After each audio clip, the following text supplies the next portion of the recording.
시청자, 초상권 침해 시비가 안 붙을 만한 방송할 자리를 구해야 되지. 어디서 해야 초상권 침해 시비가 안 붙을까? 저 담벼락?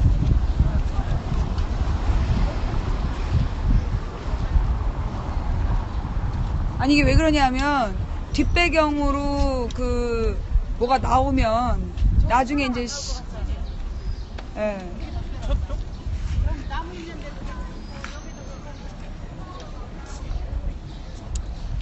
저기서는 좀 뭐라 그럴 것 같아. 예. 저쪽은 사람들이 너무나 안 보일 것 같고. 예? 벤치. 저 벤치 있는데. 응? 그니까.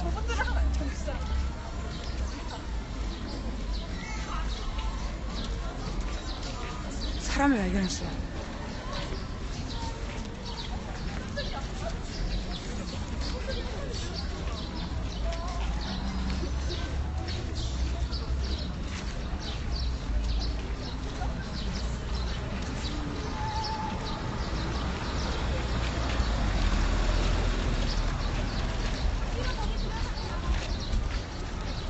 그래, 저기 괜찮네.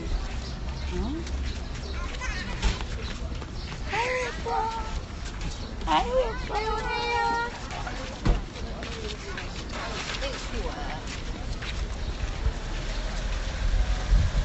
여기 의자. 여기 좋네. 응? 담벼락을 배경으로 해서. 안녕하세요. 네, 안녕하세요. 수고하셨습니다. 반갑습니다. 언제까지? 진짜 어떡해, 여기서. 아유, 감사합니다. 눈물이 날라 그러네. 감사합니다. 네, 이쪽에 앉으세요. 여기. 네, 우리 여기 앉아서. 네. 감사합니다. 여기. 네. 여기가 제일 낫죠? 그죠? 네. 여기 괜찮네. 오, 여기 너무 좋아. 자, 여기 발견했어. 날씬하시네. 많은 분들이 카메라에 비친 저의 모습과 지금의 제 모습이 사뭇 다르다라고 많이들 얘기하시는데요.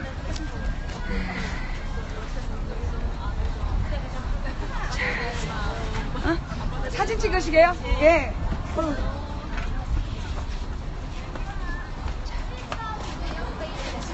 망치. 자, 반대로. 예. 자. 예. 이쪽. 망치. 감사합니다. 자, 여러분, 저는 지금 어디에 와 있느냐 하면요. 예. 전주 초코파이. 예. 수제 전주 초코파이를 파는 가게 맞은편. 또 이렇게 풍년제과. 예. 저쪽에 보니까 이제 풍년제과라고 보이네요. 예, 풍년제과. 와 전주 초코파이. 예, 그 맞은편에 제가 와 있습니다. 예. 그러니까 망치 부인을 보러 오실 분들 그 앞에 의자도 있어요. 네, 이렇게 의자도 준비되어 있기 때문에 예, 의자가 많습니다. 예, 그러니까 이제 보러 오실 분들 이쪽으로 오시면 돼요. 저쪽에 있는 것 같아. 근데 여기 혹시 물 파는 데 없을까요? 네? 물, 생수. 생수. 예. 안 딴 걸로. 예? 예, 그러니까 생수 한 병만 좀 사다 주시면. 숙소는 괜찮았어요. 짱이었어요. 다행이다. 아니 그러니까 일단 자 이제 시작을 할게요. 예. 감사합니다. 지금 이거 방송 시작한 지 얼마죠? 예.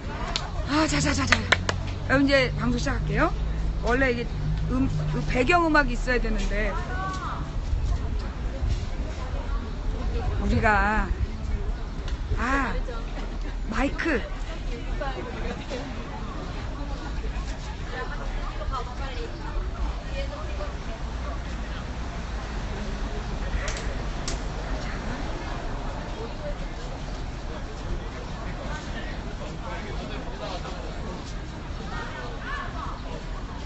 뭐네요?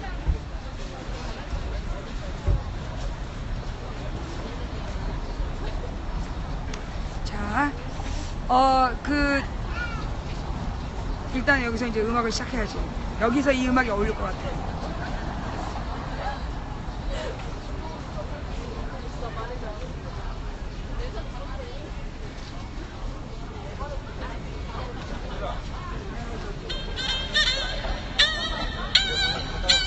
안녕하세요, 안녕하세요. 서울 도봉구 창동사는 불량주부 망치 부인이 운영하고 있는 생방송 시사서방이 오늘은 이곳 경기전 앞에, 경기전 정문의 왼쪽 편에서 진행을 하고 있습니다. 어서오세요, 어서오세요. 망치 부인입니다. 어서들 들어오세요. 고맙습니다. 감사합니다. 어서 들어오세요, 어서 들어오세요. 반갑습니다. 어때요? 이 부금 이 동네에 딱 어울리지요? 반갑습니다. 감사합니다. 어서 들어오세요. 자, 지금, 1619분, 1625분. 자, 여러분 추천들 다 하셨어요? 빨리빨리 추천부터 하시고, 자, 밀지 말고 자리를 잘 잡으시기 바랍니다.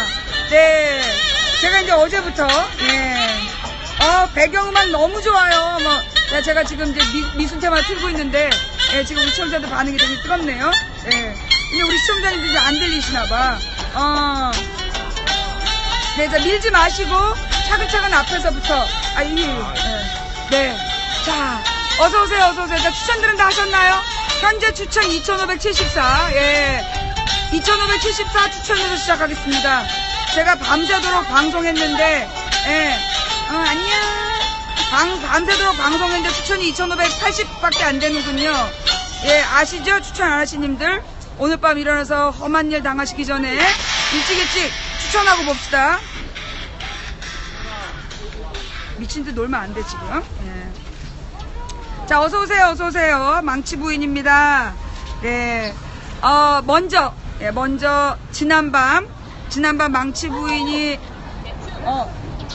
덕만제에서 자는 동안, 우리 덕만제 숙소를 지키시느라고, 함께 밤을 새주신, 우리 200분의 시청자 여러분께 진심으로 감사를 드립니다. 여러분을 믿고 저는 잘 잤습니다. 수절하는 과부 마냥 숟가락 꽂아놓고, 전 숟가락의 위대한 힘을 봤습니다. 이제 전주에서만 경험할 수 있는 옛날에 전설의 고향에서 봤던 바로 그 숟가락. 이게 문고리에다가 숟가락을 딱 꽂아갖고, 안 열려. 정말 그 지난밤에 경비 서주신 많은 시청자 여러분께 진심으로 감사를 드리고, 숟가락의 새로운 힘을 함께 발견해주신 여러분께 감사를 드립니다. 저는 지금 이제 지난밤에 한옥마을에서 제가 잔 곳은 덕만제라는 곳이에요. 지금 이제 한옥마을이 너무 비싸다. 그래서 뭐 안 좋다 이러시는데, 제가 아무래도 평일에 자서 그랬는지, 평일 저녁에 제가 숙박한 비용은, 세금 포함 56,000원. 세금 포함 56,000원이었는데, 방 깨끗하고, 물 잘 나오고, 그 주인이 굉장히 친절했고, 그러니까 보니까 여기 한옥마을이 대체로 그런데 다 좀 비싼 것 같아요. 조금 다른 데 비싼데 거기는 골목에 위치해서 좀 쌌던 것 같아요. 덕만제. 제가 이름을 정한 이유는 뭐 때문이냐? 선덕여왕에 나왔던 덕만이 그 이름이 기억이 나서 제가 덕만제라고 딱 선택을 했는데, 사실 이게 지난 2012년 그때였잖아요. 선덕여왕 했을 때가. 그때 일부러 박근혜 대통령 만들려고 드라마를 선덕여왕을 했던 거라고요. 그래서 원래 주인공이 덕만이어야 하는데 그냥 미실이 주인공이 돼가지고, 머리 큰 미실이가 주인공이 되는 바람에 배가 산으로 갔던 바로 그 드라마. 그럼에도 불구하고 덕만제는 선덕여왕의 주인공은 덕만이었다는 걸 다시 한번 각인시키기 위해서 제가 그 덕만제에서 잠을 자고 나왔는데요. 2009년 2009년? 선덕여왕이 2009년? 아니야. 2012년 근처야. 저기 2010년쯤인가 선거 때였는데. 지방선거 아니야? 지방선거 때였나? 뭐 그렇게, 아니 그 덕만이가 그렇게 오래됐어? 그럼 2009년이면 내가 방송한 지 2, 3년밖에 안 됐을 때였는데? 맞다. 10년경에 선덕여왕이고 2012년은 추격자. 그지? 추적자인가? 잘 모르시는구나. 그래서 저기 손현주가 나오는 자기 딸 찾는 그 드라마. 예, 그러면서 거기 맨 마지막에 개떼같이 투표하러 가는 장면 보면서 우리가 미리 좋아하다가 그냥 개털됐던 바로 그 드라마의 아픈 추억. 예. 2010년 지방선거 앞두고 2009년에 나왔던, 아유, 저 밖에 그냥 한복을 입은 청년들이, 예, 보기 좋네요. 예. 근데 안타깝게 저거 다 기생옷인데 알고 있나? 저거 기생옷인데. 예, 여기 지금 이제 이 한복을 대여하는 곳이 많은데요. 여기 와서 보니까 그 이제 아무래도 전주니까. 예. 전주에서 지금 한복들을 많이 입고 있는데, 이 여기서 지금 입고 있는 한복들이 사실 우리의 전통 한복이 아니에요. 예, 우리 전통 한복이 아니고, 원래 우리 전통 한복은 그 주로 단색인데, 단색에다가 이제 옷, 예, 그걸 소매를 뭐라 그러죠? 하여튼 이 옷 소매에만 색깔을 달리하고, 그 다음에 이제 시집갈 날이 앞둔 아가씨들은 그 옷에다가 이제 끝쪽에 자수를 놔서 옷고름하고 이 소매에다가 술을 놔서 입는 건 있었지만, 기본적으로 이 한국의 한복은 어떤 의미였냐면, 그렇게 지그시 바라보십니다. 아, 이거 냉커피? 그냥 커피. 한 분 주세요. 저는 냉커피 나옵니다. 예. 예, 그래서 원래 우리 한복은 색깔이 없었어요. 왜 색깔이 없냐면, 이게 그 조선의 철학이 유교 철학이었고, 유교 철학에서 강조하는 거는 선비정신이었고, 선비정신이 강조하는 게 뭐냐면, 3칸 이상의 집을 짓지 마라. 3칸, 그러니까는 3칸이 뭐냐면, 지금 저기 여러분께 설명해 드릴게요. 자, 여기 저 앞에 보면 전주 초코파이 건물이 보여요. 그러면 기둥이 총 2층을 보시면 기둥이 하나, 둘, 셋, 넷, 다섯, 6개가 보이잖아요. 그러면서 유리창이 하나, 둘, 셋, 넷, 5개가 있잖아요. 그러면 저게 5칸 집이에요. 예, 저게 5칸 집이야. 그래서 이제 3칸 이상의 집을 짓지 말라는 얘기는 한마디로 저게 유리창이 3칸만 있어야 되는 거예요. 원래 이제 지금 그때는 유리가 아니라 흙이었겠죠. 예. 그래서 3칸 이상의 집을 짓지 마라. 그러니까 방 1칸, 그 다음에 마루 1칸, 그리고 부엌 1칸, 뭐 이런 식으로. 그래서 선비는 3칸 이상의 집을 짓지 말아야 되고, 그 다음에 색깔 옷을 입지 말아야 되고. 그래서 옛날 그림을 보면 전부 다 흰 옷이고, 하기는 공부하는 사람은 이 자기가 공부한다라는 뜻으로 이 그 옷깃을 검정색으로, 예, 검정색으로 이렇게 옷을 지어 입었어요, 선비들이. 그래서 그리고 일반 백성들은 워낙 가난했기 때문에 그냥 무명천, 예, 무명천에 색깔 없이 입는 그런 거였고, 이 그 양각 규수라 그러죠. 예, 양갓집 아가씨들이 소위 이제 최대로 멋을 낸 게 최대로 멋을 낸 게 색동인데, 색동도 15살 이상은 안 입었던 걸로 알고 있어요. 예, 그리고 이제 그래서 지금 막 여기 보여지고 있는 요 그 한복들은 전부 다 기모노예요. 기모노 무늬. 이게 왜 그렇게 되냐면, 맞죠? 예. 그러니까 이게 그 황진이라는 드라마가 나오면서 그 기모노하고 일본식 옷에 들어가는 그 금박 이런 것들을 막 넣은 거예요. 그래가지고 그게 우리 한복인 것처럼 잘못 와전된 거죠.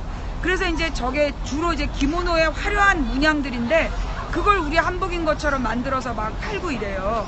그래서 우리가 좀 이제 옷을 제대로 골라 입을 때는, 한복을 고를 때는 그렇게 이제 기모노 모양이 아닌, 예, 이 단색, 우리 옷을 골라 입을 수 있는 우리가 되었으면 좋겠다. 그리고 여기 제가 지금 와 있는 곳, 이거 경기전은 소위 이제 임금의 임금의 얼굴의 그림, 임금의 초상이죠. 임금의 초상을 어진이라 그래요. 그래서 특히 여기가 이제 그 태조의 어진을 봉안한 데 맞죠? 예. 그래서 태조의 어진을 봉안해서, 그리고 이제 여기가 이제 전주 이씨 가문의 이제 시작이잖아요. 그러니까 원래는 이 얘기가 어떻게 되냐? 재미없어. 야, 이성계가 사실은 이제 이 태조 이성계가 그 원래 그 앞 5대 종가가 전주에서 살았어요. 근데 나중에 그 여기서 못 살고 만주로 간도로 간 거야. 간도 일대에서 야만족들의 장수였던 거예요. 그 여진족의 장수로 있다가 그 여진족의 문화를 잘 알았던 이성계가 그 이성계 아버지 때 이 그 조선을 위해서 움직이기 시작했고, 그래서 이제 그때부터 이성계는 근데 군인이 되었지만 여진족, 어서 오세요. 예. 이 여진족 출신이라는 것 때문에, 여진족하고 어울렸다는 것 때문에 고려 말에 최영 장군이 이끄는 고려 군부에서 왕따였어요. 예. 그러니까 이제 자기가 전주 이가다 이걸 강조한 거죠. 그래서 이제 이 태조의 어진도 일부러 이 경기전에다가 봉안을 하게 된 거 아닐까라는 이제 추측이 들고, 참고로 망치 부인 전주 이가입니다.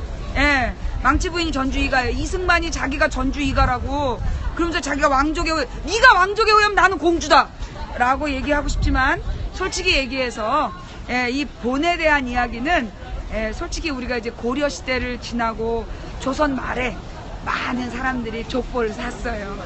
우리 아버지네 가문은 뭐 그다지 부유하지 않았기 때문에 아마 이렇게 족보를 산 것 같지는 않아. 내가 이제 전주 이가일 것이라고 추측하는 근거는 우리 아버지가 별로 이렇게 부유하지 않았기 때문에 돈 주고 족보를 살 형편은 안 됐던 것 같다.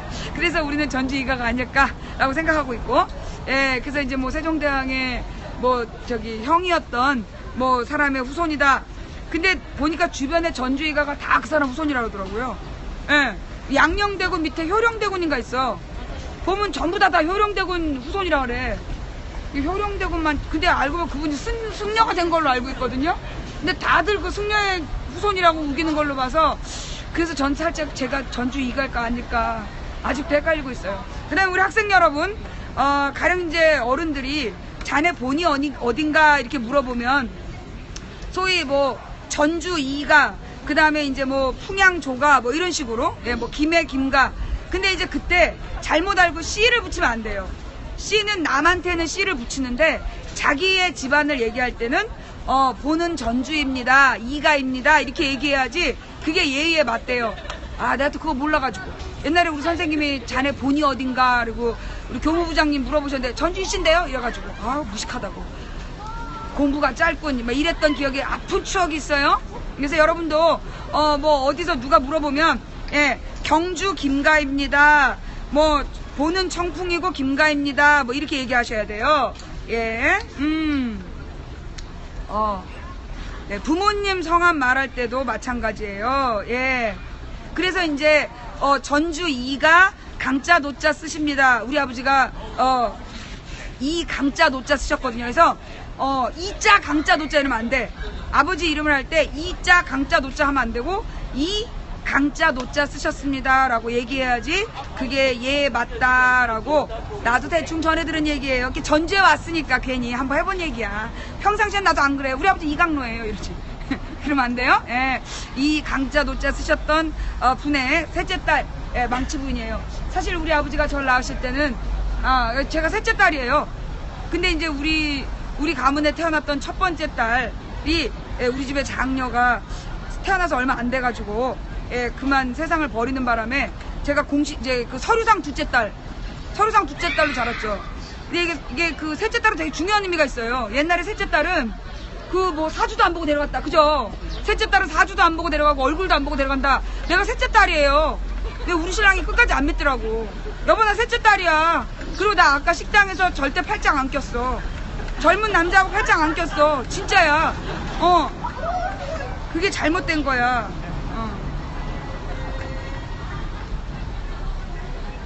자, 오늘 제가 전주에 와서 전주 한옥마을에 와서 이제 방송을 하게 됐는데, 지금 여기 주변 분위기는 이렇습니다. 저기 이렇게 나름대로 현재 그래도 그 돌아다니는 민간인과 관광객과 그리고 이제 그 사람들이 그나마 있는 곳이에요. 그래서 이제 제가 있는 곳은 이곳 망치부인을 보러 오고 싶으신 분 전주 초코파이 앞입니다. 제가 그 전주 초코파이란 풍년제과와 전주 초코파이 맞은편에서 제가 방송을 하고 있고요. 저는 여기에 5시까지 있을 거예요. 그래서 지금 여러분이 오실 때 5시가 넘을 것 같다, 그럼 오지 마세요. 제가 제일 당황스러운 게 5시 반에 갔는데 없었어요. 이러면서 막 원한서린 채팅을 하시면 안 된다는 거. 나 5시 여기서 나갈 거예요? 예.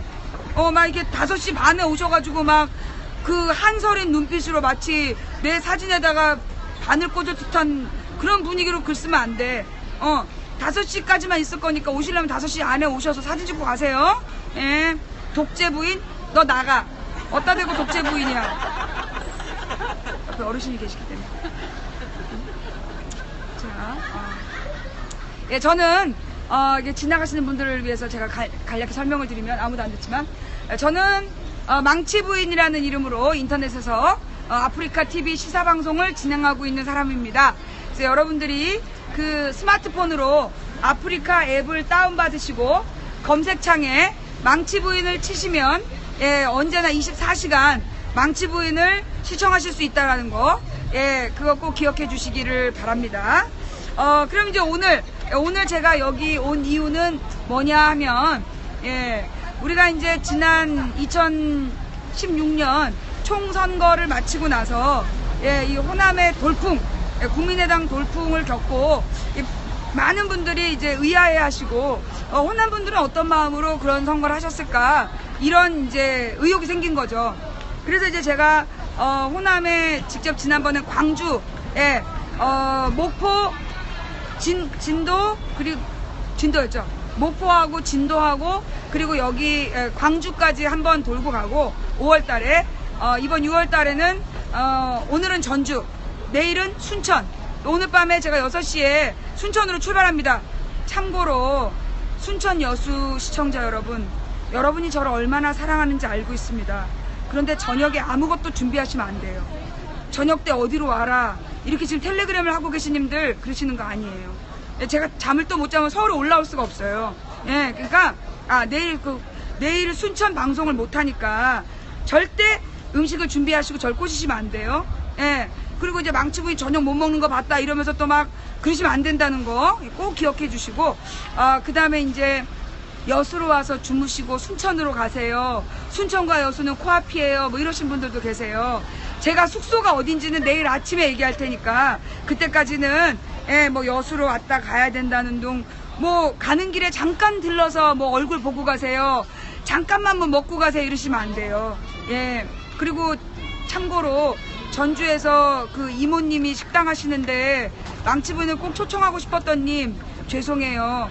일이 꼬였어. 그래서 내가 거기서 못 먹은 거니까 너무 속상해하지 마시고, 예, 미안. 네. 자, 그래서 우리 시청자 여러분, 지금 저 뭘 막. 커피, 야구르트, 치즈.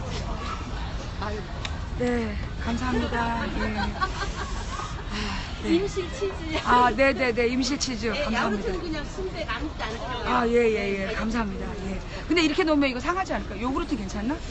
이거 요거트 괜찮아요. 상온에 놔도 치즈도, 돼요? 네, 치즈도 괜찮고요. 제가 네. 잘 다 먹겠습니다. 괜찮아요. 예. 네. 상온에 그냥 놔도 돼요? 예.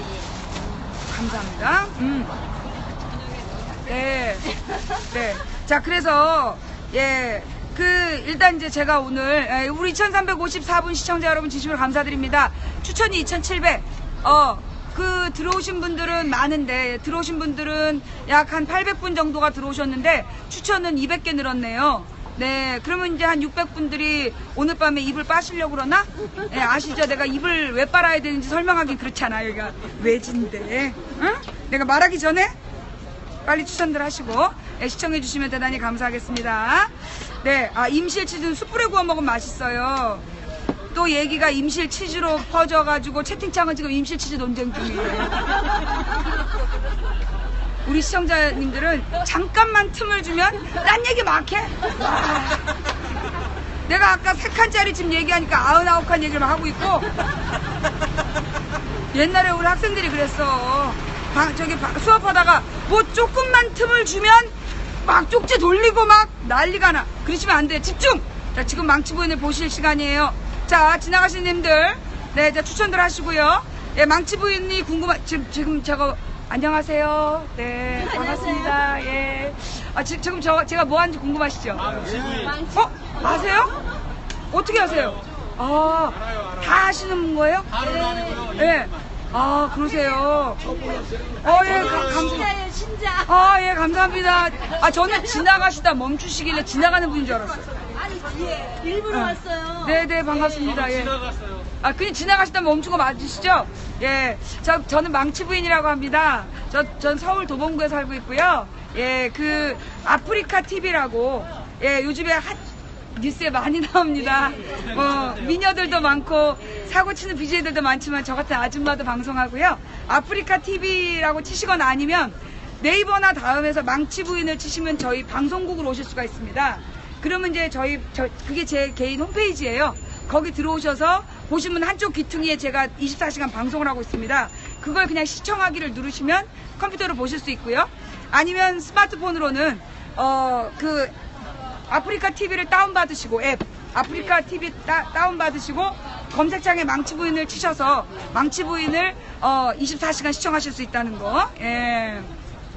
자, 이렇게 해서 또 홍보 잠깐 나갔고요. 예.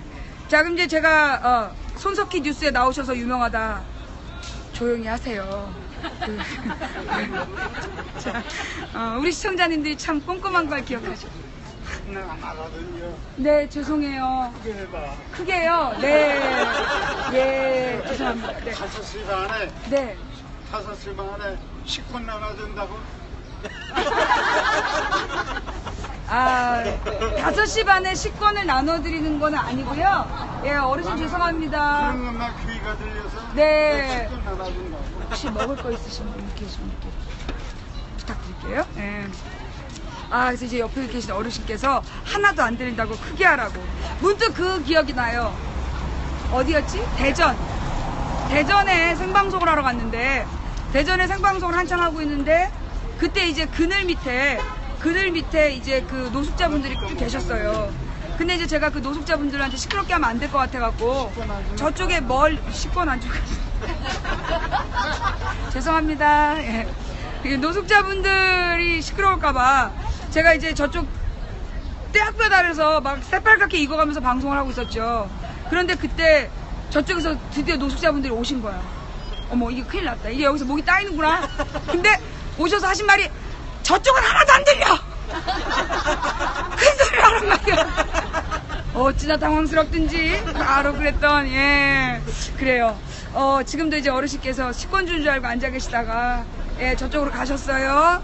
예, 다음번에 식권을 준비하도록 하겠습니다. 정말 재밌는 여러 가지 일들이 있어요. 예.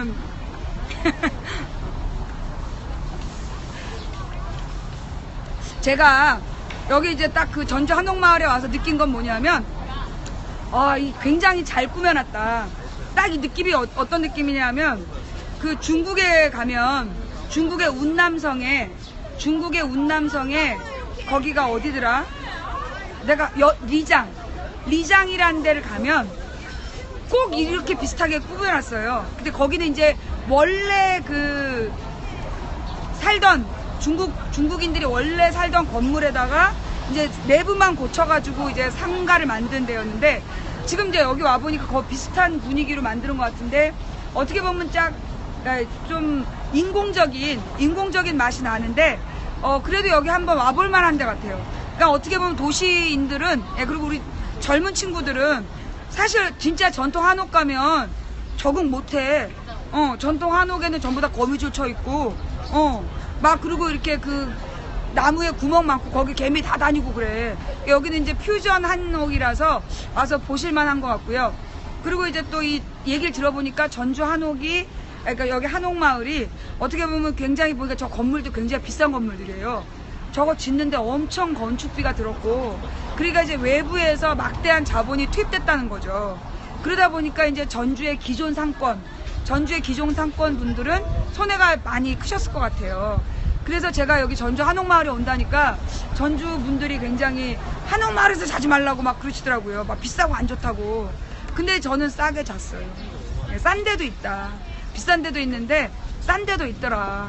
그리고 이렇게 전주 전체가 이렇게 좀 이 한옥마을 분위기가 계속 확장이 돼서 좀 잘 진행이 됐으면 좋겠고요. 여기 남문시장도 꽤 크네요. 여기 오시면 남문시장 장 보시고, 우리 시청자들이 막아갖고 못 왔는데 제가 금토일에 오면 안 된다, 깔려 죽는다, 망치면 깔려 죽는다, 오지 말라 그랬고 제가 못 왔는데, 그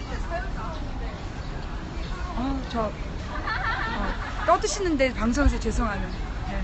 우리 여성들 떠드시는데 그래요. 예, 얘기하시는데 막 방송에서 죄송하고. 여기서 이 전주 남문시장에 주말이 되면 관광객이 많이 모인답니다. 그러니까 오셔가지고 예, 많이 이제 또 저기 장도 좀 봐주시고. 예, 사실 어떻게 보면 지금 제가 아까 그 남부시장에서 보니까 어린 아이들이 그 선생님이랑 같이 많이 그 전통시장 술 탐방을 왔더라고요. 근데 굉장히 중요한 일 같아요. 저는 사실 서울의 전통시장에서 그거 못 봤거든요. 예, 서울의 전통시장에서 그런 모습 많이 못 봤어요.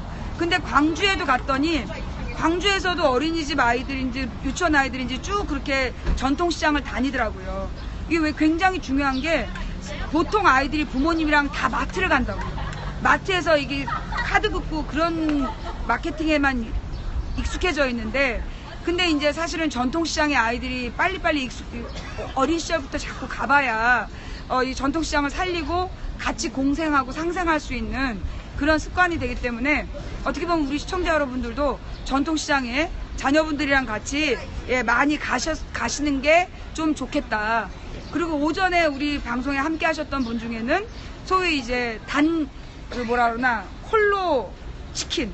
그러니까 브랜드, 노브랜드죠. 본인의 자기 자생적인 브랜드로 치킨집을 하시는데 우리 동네도 있었어요. 우리 동네에도 치킨뱅이라고 제가 정말 애용하는 간장치킨이 정말 맛있었던 치킨집이 있었는데 바뀐 거예요. 처갓집으로. 그래서 왜 바꿨냐 그랬더니 치킨뱅이라는 이름을 잘 알지를 못하니까 사람들이 치킨을 시키면 일단 그 유명한 브랜드부터 찾는 거야. 그래가지고 이제 그 프랜차이즈를 바꿨다 그러더라고요. 그러니까 이제 지금 처음 시작하신 사장님은 좀 주문이 늘고 그래서 다행이라고 하실 텐데 이게 곧 문제가 돼요. 왜냐하면 프랜차이즈는 좀 지나면 내부 그 인테리어를 또 하라고 그러고 인테리어 업자들을 강권을 하죠. 강매를 시키고 비둘기들아 날지 마라 먼지 난다 얘들아.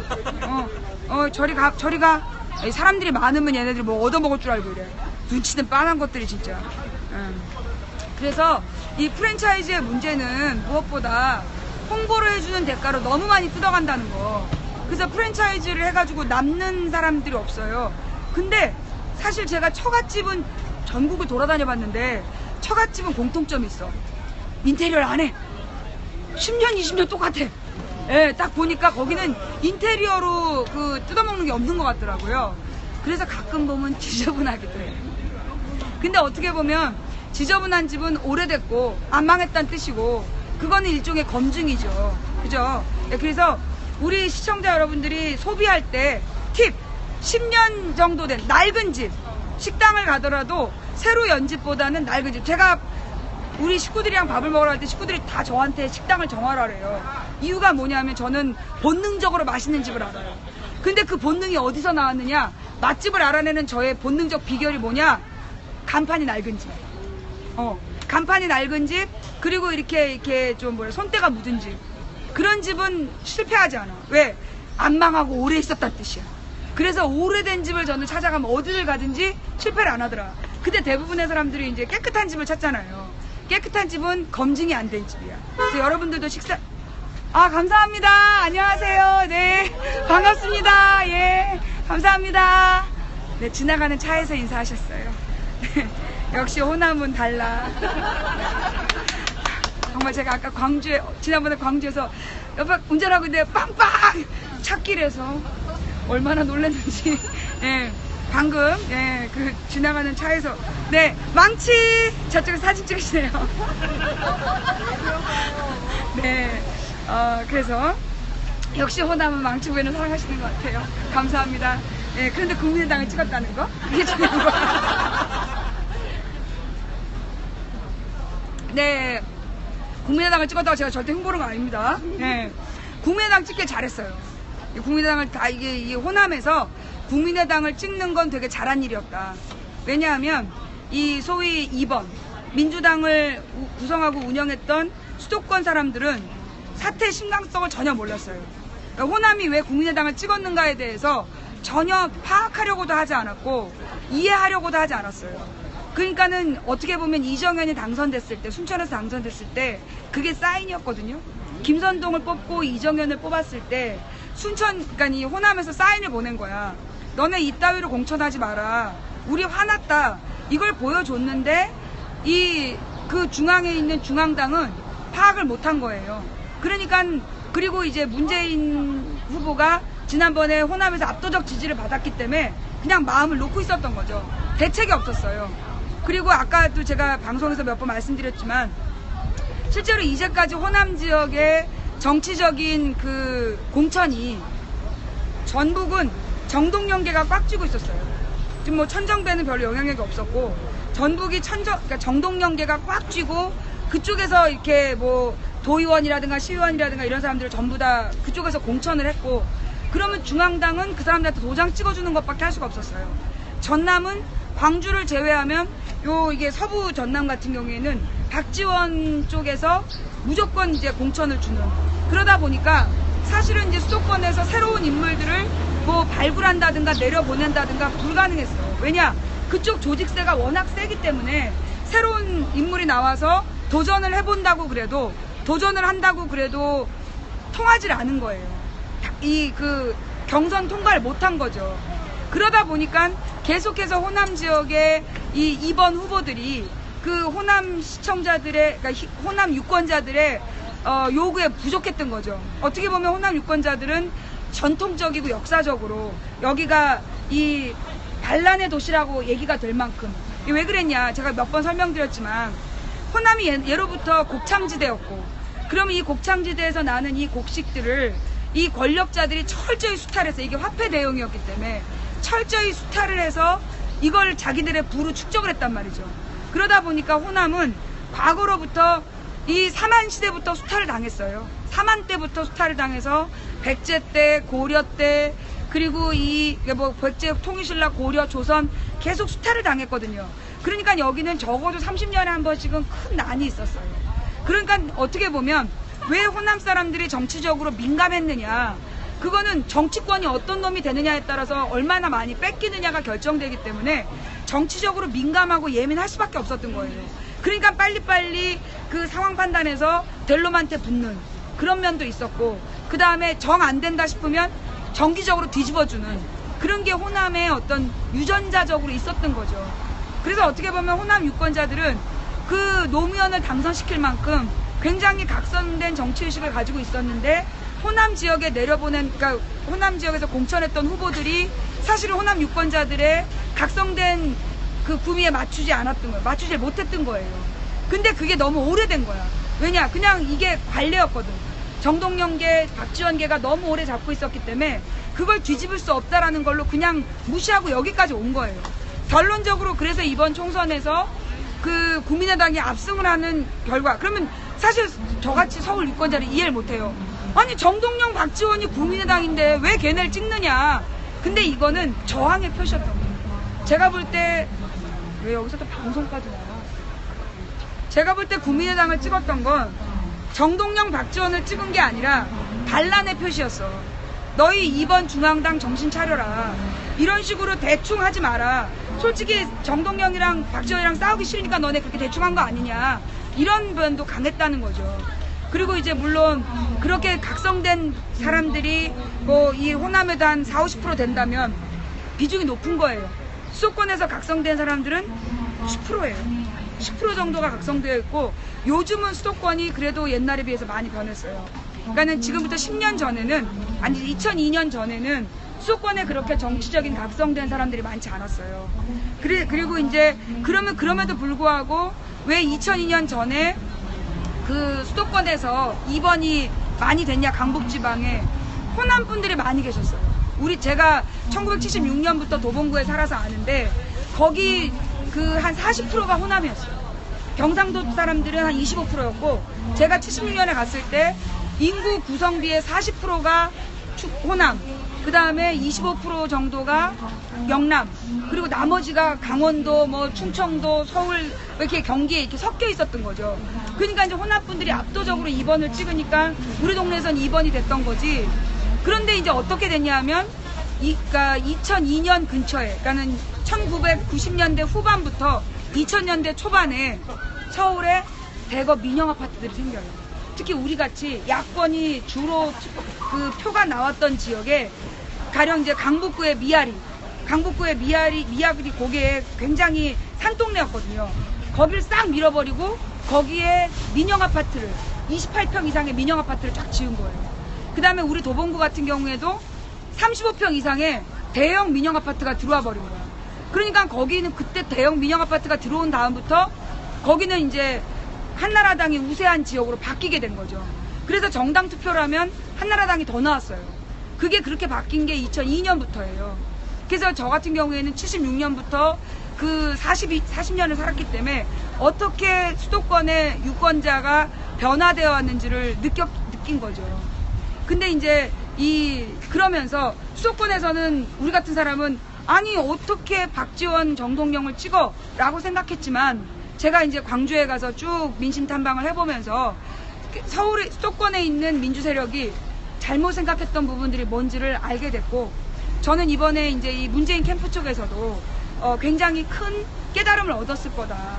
그리고 이렇게 억지 부리면 안 된다. 그러니까 뭐라 그러나 사실을 정확히 보지 않고 아마 그럴 것이다라고 그렇게 단정하면 안 된다. 정확한 건 어떻게 보면 대통령은 온 국민의 대표잖아요. 모든 국민의 그 이해와 그러니까 바람이 무엇인지, 소망이 무엇인지를 분명히 알아야 되기 때문에 호남에서 보낸 사인을 분명히 인지하고 그에 맞게 움직였어야 됐는데 그러지 못한 면이 있었다. 근데 이번 총선 결과를 통해서 우리 이제 그 문재인 캠프도 나는 크게 변화됐다고 느껴요. 왜냐? 제가 방송에서 문재인 전 대표더러 호남을 돌아다니면서 민심을 느껴라 라고 얘기한 다음에 정말 문 대표가 호남을 막 돌아다니는 걸 봤어요. 그게 저는 하나의 긍정적인 사인이라고 생각하고, 그리고 이제 어떻게 보면 지금 문 전 대표는 자유인이야.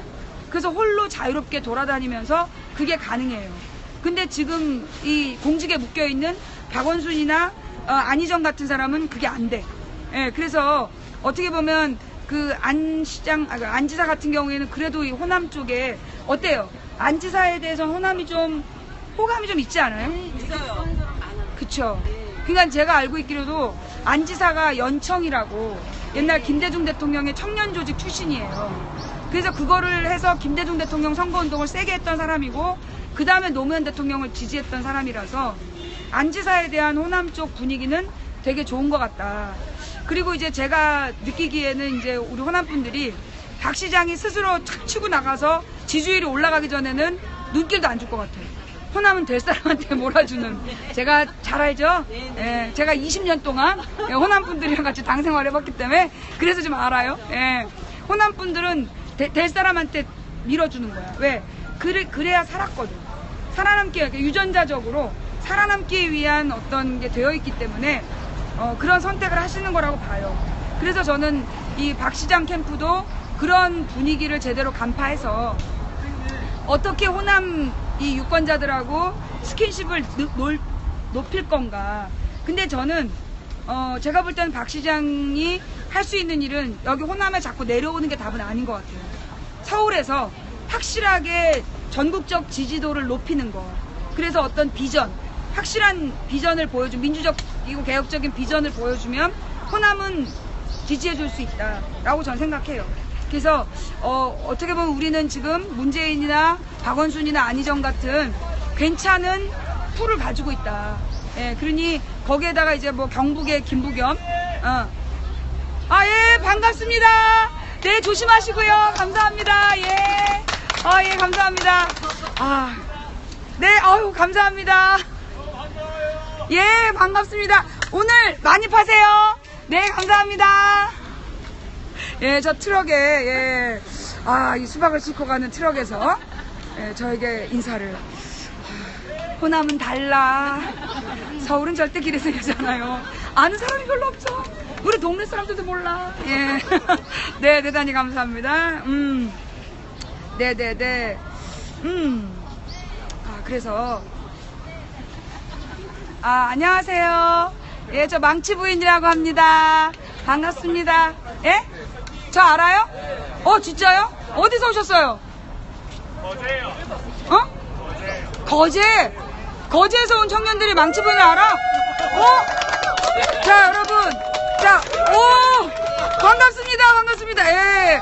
지금 거제에서 지금 한복 입고, 관광하고 있는, 반가워요. 고맙습니다. 예. 아, 감사합니다. 예. 호남만 다른 게 아니라 거제도 달라. 아, 저도 우리 아들 때문에 알았어요. 21살 군대 가 있는 아들. 그렇구나. 적극 추천해가지고. 그래요. 감사합니다. 아, 정말 우리 이제 넘치는 팬들 때문에, 예, 거제도 한번 가야죠. 예, 거제도 제가 한번 가겠습니다. 예, 거제 한번 갑시다. 고향이시죠? 딱 표시가 나. 예, 이럴 때 이분은 거제야. 딱 보면 그래. 내가 다 알아. 거제 갈 거예요. 갑니다. 예, 저는 이제 이번에, 우리 아까 식당에서도 얘기했지만, 이번 총선 결과를 되게 긍정적으로 바라봐야 된다. 그리고 감사하게 생각해야 된다. 우리가 이거 대선 때였으면 어쩔 뻔봤냐.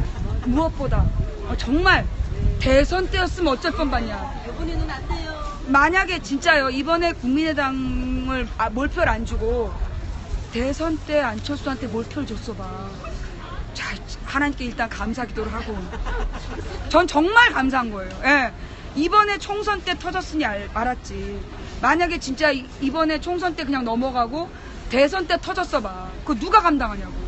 그래서 저는 정말 감사하다고 생각하고, 그 다음에 이제 지금 소위 국정원과 일베가 신안 문제를 가지고, 신안도 아니에요. 솔직히 흑산도에서 일어난 범죄를 가지고 3주일 동안 뉴스를 만들면서 호남 전체를 비하하고 신안이란 이름으로 묶어서 비난하고, 그러면서 신안을 악마의 섬이라고 이야기하고, 근데 문제는 뭐냐, 참 그게요, 특징적인 게 뭐냐, 신안이잖아요. 그러면 다른 지역 호남 분들은 괜찮냐? 안 괜찮아. 심리적으로 그때 마음이 아프셨던 분. 당연하죠. 그쵸? 그러니까 이게 신안에서 터진 문제가 전북하고 무관하지 않은 거야. 그러니까 호남의 어느 지역에 공격당하면 호남 분들은 같이 정서적으로 같이 걱정되고 위축되고 이러는 거예요. 이게 뭐냐? 호남 네트워크예요. 호남 네트워크의 힘이 그런 거거든요. 끈끈하게 피로 묶여져 있는. 그러니까 얘네들이 일부러 그래서 신안을 더 공격하는 거예요. 그리고 이 신안을 공격하는 건 사실 김대중 대통령의 고향이기 때문에 일부러 신안을 강조해서 비하하고 비난하고. 정말 제가 이 YTN 뉴스 보면서 아침에도 막 열이 받았던 게, 부산에서 똑같이 10대 애들이 여중생을 납치해서 감금하고 그 성매매를 시켰던 사건 터졌단 말이에요. 그런데 부산이란 얘기, 그 울산지검이었죠. 아니요, 그 부산. 그리고 울산은 그 장애인을 데려다가 악마 부부. 그런데 그 울산의 악마 부부, 울산이란 얘기 안 나와요. 딱 기사에 한 줄에 울산지검 부팅에 들어가요.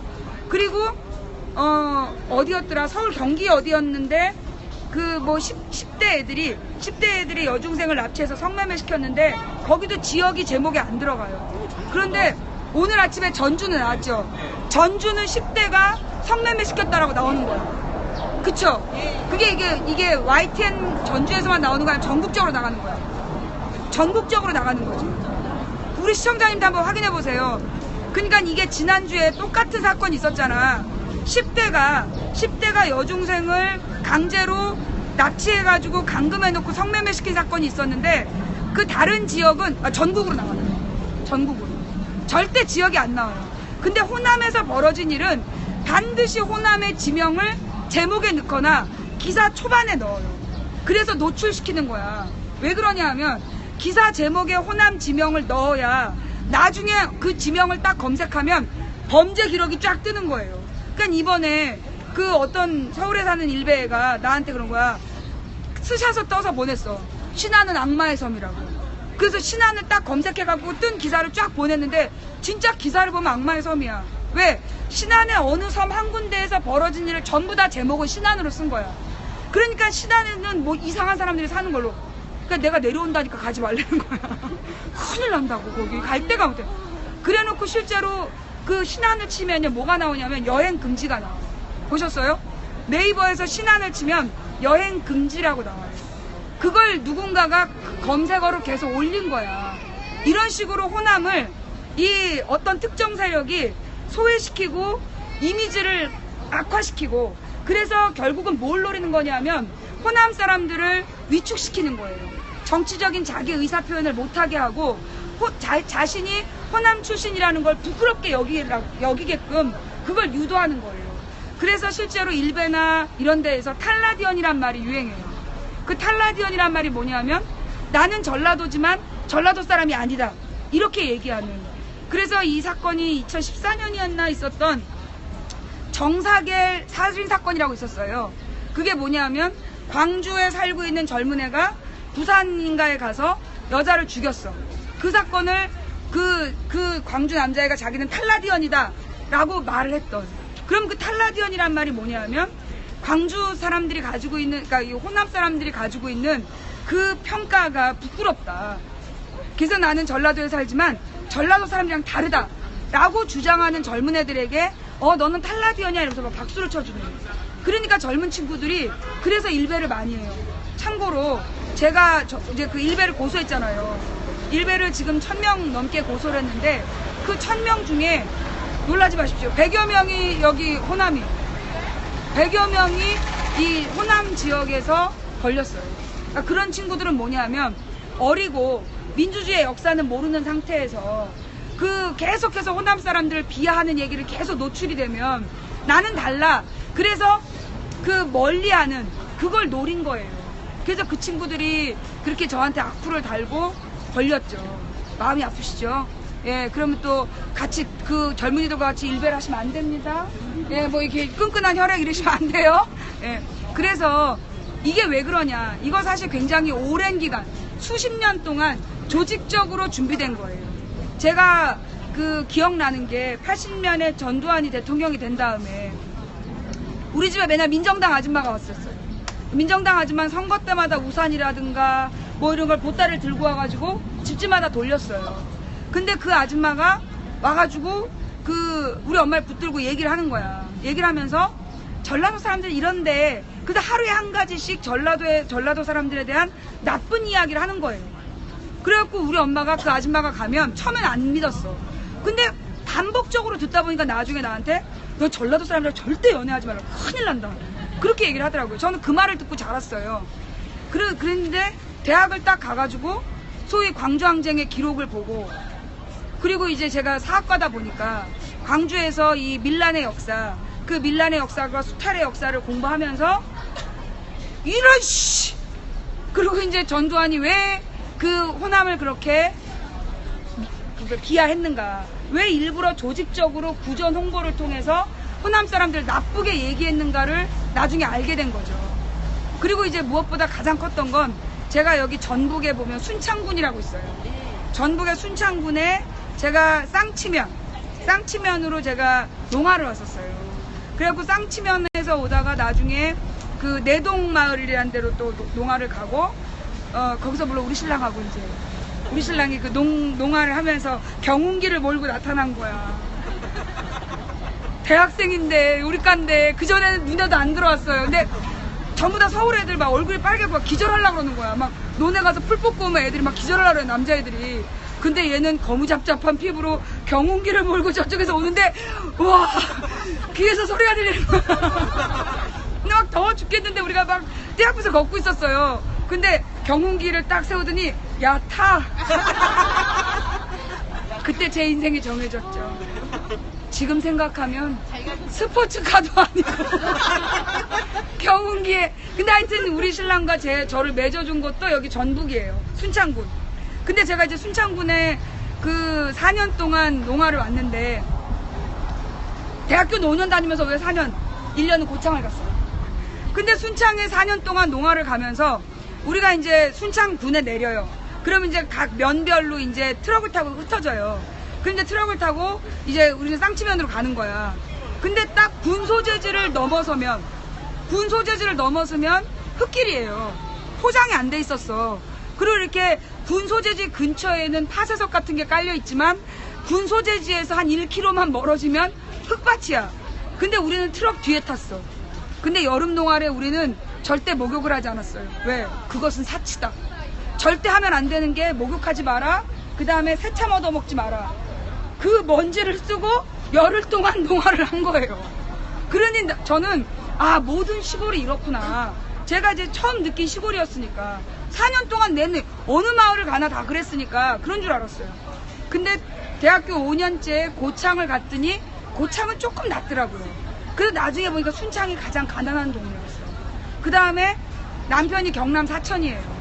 경남 사천에 이제 약혼식을 하고, 제가 알다시피 텐자나무집 넷째 며느리감입니다. 그 얘기하러 경남 사천을 갔어. 어머, 이게 중앙리예요. 중앙리면 면도 아니고 리잖아. 그 리에 우리 신랑네는 큰 길에서 이 바닷가 마을이에요. 근데 바닷가 굴마까지 포장이 되어 있는 거예요. 그걸 제가 5학년에 보고, 이렇게 대학교 5번째 다니 그때 보고 정말 깜짝 놀란 거예요. 이게 뭐야? 그래서 물어봤어요. 야, 너네 동네 포장 언제 됐냐? 그랬더니만 88년도에 전기가, 88년, 아니야, 70 몇 년도에 전기가 들어왔고 88년도부터 포장이 되어 있었다는 거예요, 이미. 그러면은 도대체 그러면 전라도는 왜 이런 거냐? 그게 뭐냐? 새마을운동이에요. 지금 박근혜가 팔고 있는 새마을운동 아시죠? 그 새마을운동이 뭐냐 하면, 그 무슨 마을 무슨 단결력을 보여준 마을에다가 정부에서 건설 예산을 준 거예요. 그래서 시멘트 포대 같은 거, 건설 자재 같은 걸 더 많이 내려다 준 거예요. 그래서 새마을운동으로 경상도는 마을까지 전부 다 포장을 했던 거고, 아시다시피 전라도는 김대중을 지지하고, 그리고 이 박정희 정권에 대해서 비판적인 마음을 가졌기 때문에 안 해준 거예요. 그래서 이 포장이 안 됐던 거를 제가 나중에 알게 된 거죠. 그래서 그 지역 차별이란 문제를 저는 경상도로 시집가서 안 거예요. 저는 시골은 똑같이 시골다워야지. 순창은 포장이 안 돼 있고 사천은 포장이 되어 있으면 이건 뭔가 잘못된 거잖아. 그래서 제가 지역 감정을, 지역 차별이라는 걸 처음 알게 됐고, 그 뒤로 저는 이제 지역을 균형 발전시켜야 된다. 그리고 이제 제가 그 뒤에 이제 아다시피 이제 대학교 때 공부를 안 했기 때문에 저의 성적 증명서는 국가 기밀이에요. 아무도 뛴 사람이 없어. 뛰면 고소할 거예요. 절대로 뛰면 안 되는 거기 때문에. 근데 취직을 하려면 전부 다 성적 증명서를 냈어야 됐어요. 그래서 저는 일반, 깜짝이야. 네, 망치. 네. 지금요? 네, 바쁘신 것 같아서. 네. 방송 중에. 네, 방송 중이지만. 예. 오늘이 16년 6월 16일. 감사합니다. 예. 호남은 달라. 예, 호남은 달라. 예. 네네. 하여튼 그래서 이제 제가 그래서 이제 저는 일반 기업에 취업을 못하고, 그 다음에 뭘 했냐? 학원가로 갔죠. 그때 이제 소위 학원이라는 게 처음 생길 때였어요. 제가 대학을 졸업했을 때가. 그래서 가서 아이들에게 맨 처음에 국어를 가르쳤어요. 국어를 가르치는데, 국어에 보면 글의 종류를 가르치는 게 나와요. 글의 종류를 가르치는데 기사문을 가르쳐요. 그 기사문을 가르치면서 언론 보도는 진실을 보도한다. 이걸 중학생들한테 다 가르치고 있었어요. 그런데 제가 가르치면서 이건 사실이 아닌데, 언론이 사실을 가르치지 않는데, 왜냐하면 저는 80년대에 저희 언니가 대학생이었고, 우리 언니가 광주항쟁 이야기를 듣고 저한테 그 얘기를 해주면 저는 이제 우리 언니가 미친 줄 알았어요. 방송에서 전혀, 신문에도 안 나오고 뉴스에도 안 나오는데, 광주에서 군인 경찰이 임산부에 배를 가르고 뭐 처녀를 목을 따 죽인다 이런 얘기를 하니까 언니가 공부를 너무 많이 해서 미친 줄 알았지. 그런데 5월 말에 광주에서 소요 사태가 있었고, 그걸 강제 진압했다.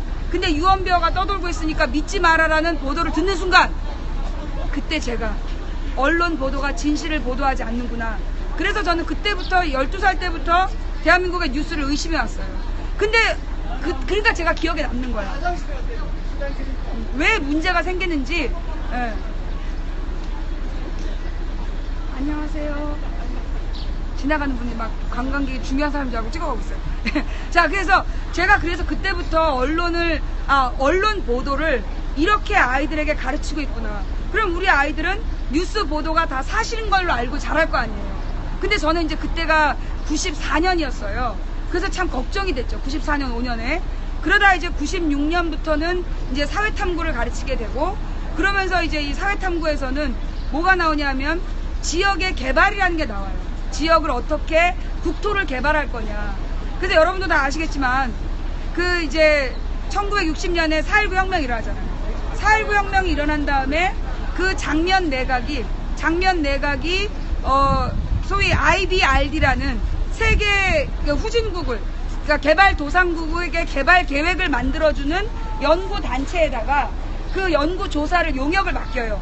그래서 나온 게 뭐냐면 한반도를 어떻게 경제 개발할 거냐, 국토 개발할 거냐가 미션이었고, 그러니까 조사 요구였고, 그 내용을 60년에 윤보선 대통령 시절에 보내서 그게 돌아온 게 61년 5월 2, 3일이었대요. 5월 초. 61년 5월 초에 그 보고서가 온 거예요. 그래서 그게 국토개발 4개년 계획. 네, 그래서 국토개발 4개년 계획이 처음으로 오게 되고, 거기서 나온 계획이 뭐였냐 하면, 일제가 일본 제국주의자들이 조선을 수탈하기 위한 목적으로 호남선하고 경부선 철도를 놓잖아요. 그래서 이 호남선하고 이 경부선이 철도가 잘 되어 있다. 다른 나라에서 철도를 이용하지 않는 이유가 뭐냐면 철도를 놓는 비용이 굉장히 많이 들어가는 거예요. 초기에 사실 그 철도를 놓는 게 막노동이잖아요. 기계로 못하고 사람이 일일이 그 부목을, 철도 부목을 놓고 그걸 연결하기 때문에 철도를 건설하는 게 어려워서 철도를 안 쓰는 거예요. 근데 우리는 이미 그 비싼 철도가 놓여져 있었던 거죠. 조선 사람들을 강제 노동시켜서 그걸 만들었기 때문에. 그러니까 IBRD에서는 뭐라고 얘기했냐면 호남선하고 경부선을 이용을 해서 이걸 복선화, 철도를 2개를 놔라. 그래서 산업철도로 만들고, 그 다음에 전주, 대구, 그 다음에 뭐 광주, 부산 이런 식으로 가로 철도망을 놔라. 그러면 이게 전국이 국토 균형 발전이 된다. 그 얘기를 60년에 보내온 거예요. 왜냐하면 이미 유럽에서는 전국이 골고루 발전하지 않으면 나중에 중앙정부가 지방을 어느 특정 지역에다가 그 세금을 과하게 투여해야 되는 걸 안 거예요. 그래서 이제 이 유럽 쪽 사람들이 중심이 돼서 국토 개발 균형을 알려줄 때는, 그러니까 전국을 균형 발전시키는데, 그래서 이제 호남선하고 경부선을 이용해라. 그리고 가로로 그 도로망으로 연결해라. 그 당시에 이제 1960년에 인구 비례가 호남이 인구 밀도가 높았어요. 왜냐하면 논농사가 잘 됐고, 그러니까 인구 부양 능력, 사람을 먹여 살릴 수 있는 능력이 호남이 더 높았던 거예요. 근데 경북 같은 경우는 가보시면 알겠지만 다 산악지대예요. 그래서 거기는 논농사가 안 돼. 그러니까 뭐 나무를 뜯어먹거나 밭농사밖에 안 됐단 말이에요. 그래서 경북은 인구 희박 지역이었어요. 그리고 여러분이 지도를 보시면 아시는데요. 경북이 이 호남보다 커요. 호남보다 경상북도가 훨씬 더 커요. 그러니까 인구 비율이 호남보다 그쪽은 인구 밀도가 낮았던, 인구 밀도라는 건 뭐냐면 단위 면적당 사람 숫자거든요.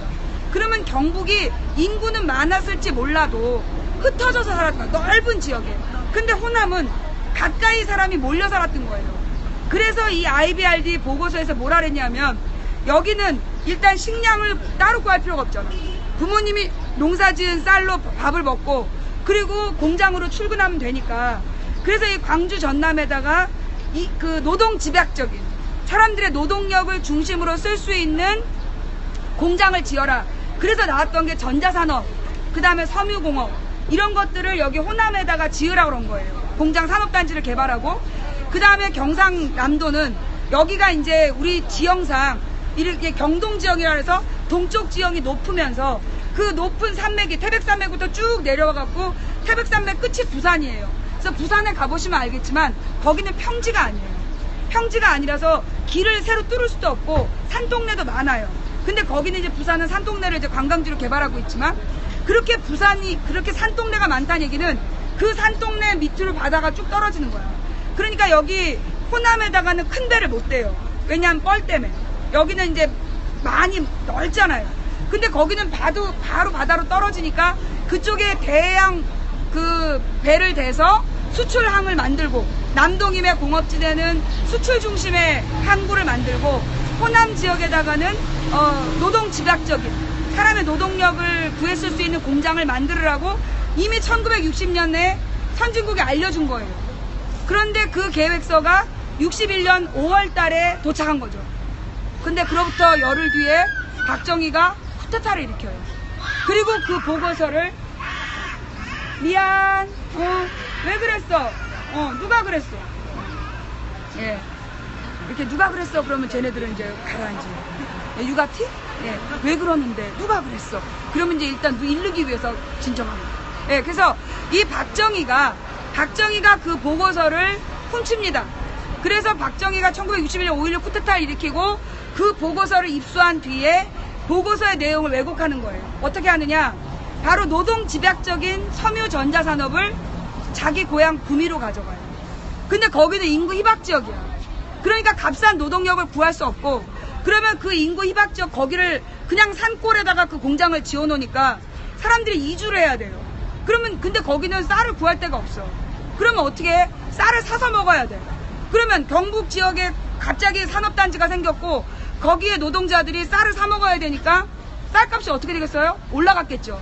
그때 여기 호남에서 경북에나 이 부산에다가 쌀을 시장 가격대로 팔았다라면, 경제학 용어로 가격이라는 건 뭐냐?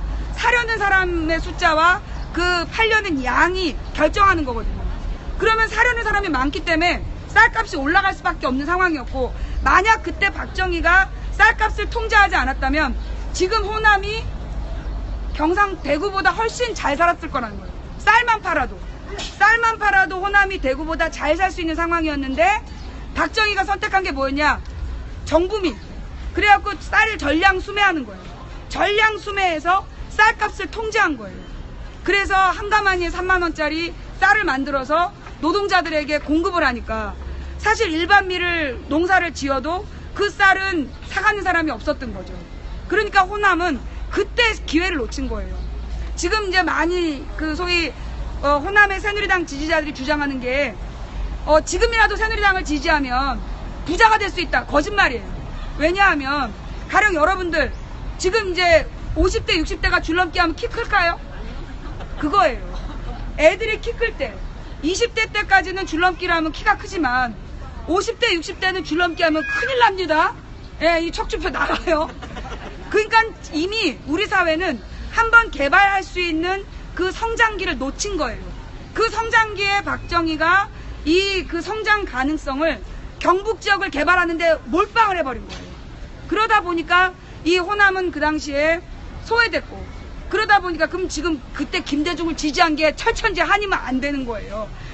박정희가 나쁜 인간인 거죠. 박정희가 잘못한 거지 김대중 대통령이 잘못한 게 아니에요. 왜 문제가 됐냐 하면 박정희 대통령이 모든, 특히 여기 저 풍남문 앞에 소녀상 위안부가 있지, 위안부 소녀상이 있지만 실제로 여기 호남에서 아시죠? 호남에서 많이 끌려간 거예요. 강제징용, 징병, 그리고 위안부 다 많이 갔어요. 왜냐하면 여기 호남이 인구가 제일 많았기 때문에. 그래서 강제징용이나 징병으로 끌려간 사람이 제일 많았어요. 그러면 무슨 얘기냐? 호남에서 끌려간 사람들이 일본에다가 배상금을 요청했으면 달라졌을 거라는 거예요. 그런데 박정희가 일본한테 65년도에 그 굴욕적인 외교를 하면서 개인적으로 배상 신청 안 하겠다. 그러니 돈을 빌려달라. 돈을 달라는 것도 아니야. 릴렉스. 빌려달라고 해가지고 그 빌린 돈으로 자기 고향만 개발한 거예요. 그러니까 지금 구미에서 박정희 동상을 짓고 1억짜리 새마을길을 만드는 게 그래서 그러는 거예요. 근데 사실 그 돈은 전국을 골고루 균형 발전시켜야 됐던 돈이에요. 그랬으면 지금 대한민국이 이렇게 우리 모두가 손님에, 사실 전주에서 많은 분들이 장사 안 된다. 전주만 그런 거 아니에요. 제가 살고 있는 도봉구도 그래요. 지금 서울에 대부분의 사람들이, 왜냐하면 그 1990년대 이후에 98년에 IMF가 오잖아요. IMF 때 다 실직당하고 전부 자영업자가 된 거예요. 그 자영업자들이 지금 장사해서 먹고 살아야 되는데 그래도 노무현 대통령 때는요 장사됐어요. 그래서 자영업자들이 골프 옷 유행했어요. 골프웨어 유행하고 전부 다 사장님 소리 듣고 그분들이 정말로 놀러 다니고 금강산 관광 얼마나 많이 갔는데 서울의 자영업자들이 근데 어떻게 됐어요? 이명박 대통령 되니까 그분들 전부 문 닫았어요. 그리고 가게 조그맣게 바뀌고 지금은 그분들 뭐 하고 있는지 아세요? 배달해요. 근데 그 배달도 이명박 때, 이명박 말에 배달했어요. 지금은 배달도. 옛날에는 이제 각 점포마다 배달을 했어요. 식당에서 이제 그 배달하는 사람들 집집마다 뒀는데, 여러분 그 배달 앱 아시죠? 배달 앱이라 그래갖고 막 그 스마트폰으로 주문하잖아요. 그럼 음식이 오잖아요. 그거 다 거짓말인 거 아시죠? 그 배달 앱에 나오는 식당들이 전부 다 하나야. 한 군데 식당에서, 커다란 식당에서 족발도 하고 뭐도 하고 다 그러는 거예요. 그러면서 거기서 배달도 그 어떤 식으로 하냐면 배달하는 사람들이 모여있는 방이 따로 있어요. 집이. 사무실이 따로 있고 거기로 주문을 넣어. 그럼 이 사람이 그 식당에 가서 그 배달을 해주고 오는 거야. 건 바이 건으로. 대리기사처럼. 이 사람들이 그러니까 가령 식당에 소속된 배달원이면 월급제잖아요. 아니면 시간제. 그러면 주문이 없어도 소득이 있는 거죠. 그런데 배달앱이 생기고 그렇게 배달을 하게 되면 건 바이 건으로 받는 거예요. 근데 그 건 바이 건 받아봤자 얼마를 받냐고. 그러니까 점점 더 상황은 나빠지고 서민들의 삶은 아주 잔혹해지는 거죠. 그게 지금 이제 현실인데, 이렇게 된 이유가 뭐냐 하면 그 당시에 호남에다가 섬유전자산업을 만들고, 그리고 이 산업철도를 중심으로 해서 가로 도로망을 만들고 전국에 골고루 서비스업을 발전시켰더라면, 그리고 이제 교육시설이겠죠. 교육이나 의료시설을 전국에 골고루 배치했더라면, 그래서 더 이상, 그리고 이제 이 호남에 대한 그 다음에 박정희가 정말 나쁜 건, 박정희 전두환이 진짜 나쁜 놈들인 건 그들이 만든 게 농산물 유통체제예요. 농산물 유통체제를 도매업으로 만드는데, 얘네들의 주장은 뭐냐? 도시 소비자들이 농산물이 폭등해서 손해를 보는 일이 없게 하겠다. 그러면서 자기 사람들을 그 농산물 도매업에다가 꽂은 거예요. 그러니까 퇴역하는 애들한테 그런 거 하나씩 주고, 그 다음에 퇴역하는 군인들한테 버스회나 하나씩 주고, 택시회사도 주고. 그러다 보니까 실제로 서울의 택시가 너무 많아가지고 택시 기사들이 먹고 살 수가 없는 거예요. 그리고 농산물은 여기서 밭대기로 가져가잖아요. 개당 몇백 원도 안 되게 가져가서 실제로 소비자들은 10배의 값을 주고 먹는데, 그러면 중간에 80% 누가 먹는 거예요? 90%. 유통업자들이 다 먹는 거예요. 그러니 이런 이 농산물 유통구조를 만들어서 소위 농산물 가격을 통제하려고 했던, 그러면서 호남을 죽인 거예요. 호남의 희생을 통해서 결국 전국의 경제가 그 당시 산업화가 이루어진 거죠. 아까도 말씀드렸다시피, 근데 그 기회는 다시 오지 않아요. 그래서 호남이 아무리 새누리당을 찍어도 절대 여기가 산업화될 수가 없어요. 왜냐? 지금 있는 공장들도, 지금 대구 경북도요, 경기가 너무 안 좋아요. 왜냐? 아까 말씀드렸다시피 대구 경북의 노동력 집약적인 산업들이 어떻게 됐겠어요? 외국인 노동자들이 들어와 있거나 아니면 전부 다 중국으로 갔어요. 중국이나 베트남으로 공장을 옮겼기 때문에 대구 경북의 공장들도 문 닫고 있는 거예요. 그래서 지금 대구 경북 분위기도 살벌해요.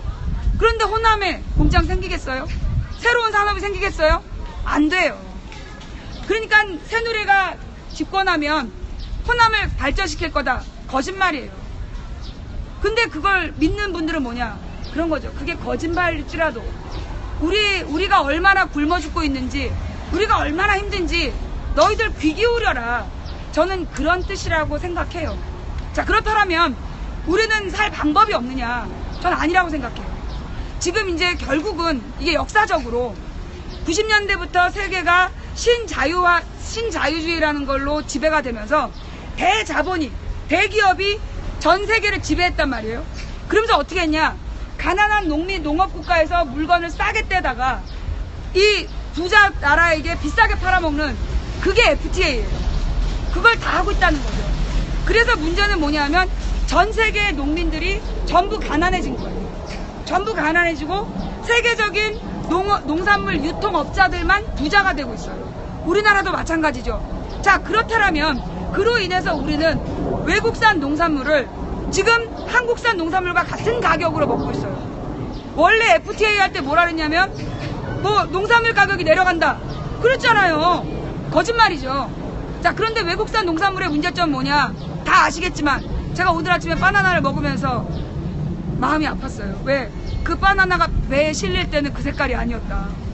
녹색 바나나의 문제는 뭐냐? 치아를 상하게 하잖아요. 근데 이거를 그 실어 오는 과정에서 이렇게 노랗게 숙성을 시킨다는 거 아니에요?